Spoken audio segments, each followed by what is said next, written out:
იმ ქალაქიდან მრავალი სამარიტელი ირწმუნა იგი იმ ქალის სიტყვების გამო, რომელიც მოწმობდა: ყველაფერი მითხრა, რაც კი გამიკეთებია. როცა მოვიდნენ მასთან სამარიტელები, სთხოვეს დარჩენილიყო მათთან და დარჩა იქ 2 დღე. და კიდევ უფრო ბევრმა ირწმუნა მისი სიტყვის გამო.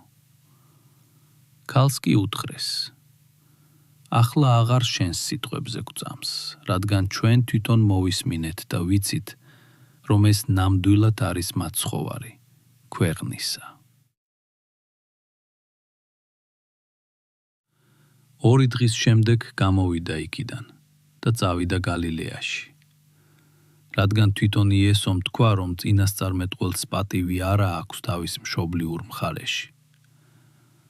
როცა მივიდა გალილეაში, მიიღო იგი გალილეველებმა, რადგან ნახეს ყველაფერი, რაც იერუსალიმში მოიმოქმედა დღესასწაულზე, რადგან თავადაც იყვნენ დღესასწაულზე.